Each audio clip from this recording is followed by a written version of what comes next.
हाय नमस्कार शुभ सकाळ सगळ्यांना. तर धनश्रीला वाटत होतं की मी थोडंफार काहीतरी एखाद्या सिनेमाबद्दल किंवा कुठल्या तरी विषयावरती बोलावं पिक्चरमधलं. तर मी एकदम छोटासा किस्सा सांगणार आहे तुम्हाला. काय, शरद तळवळकरचं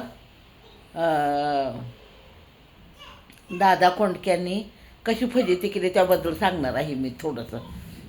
म्हणजे काय झालेलं होतं. आता दादा कोंडके तर धोतर नेसतात. आता दादा कोंडके धोतर नेसतात तर त्यांना पॅन्ट कशी घालायची माहीत नव्हतं. मग शरद तळवळकर काय म्हणत होते का, चल मी तुला पॅन्ट कशी घालायची तुला शिकवतो मी. तर शरद तळवळकरनी काय केलं, एका पॅन्टीच्या एका पायात एक पाय घातला. तर मग त्यांना सांगायला लागले दादा कोंडक्यांना का हे बघा असं पाय घालायचा. तर मग दुसरा पाय पॅन्टीचा पाय मोकळाच होता. त्याच्यात त्या दादा कोंडकेंनी पाय घातला आणि परत काय तो पाय काय निघाना. मग तो शरद तळवळकरनी काय केलं, त्यातला पाय काढला.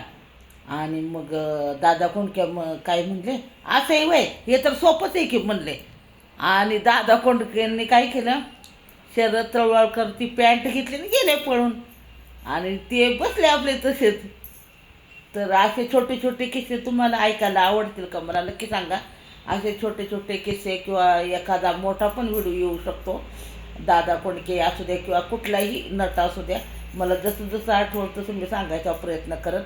छान असा किस्सा होता तो. तर दादा कोंडकेंनी शरद तळवळकरची कशी फजिती केली तो किस्सा छान होता. तर चला बाय बाय सगळ्यांना. तुम्हाला जर व्हिडिओ आवडला लाईक करा, कमेंट करा, चॅनलला सबस्क्राईब करा. आणि असे व्हिडिओ आवडणार का हे पण मला कमेंटमध्ये सांगायला विसरू नका. चला बाय बाय.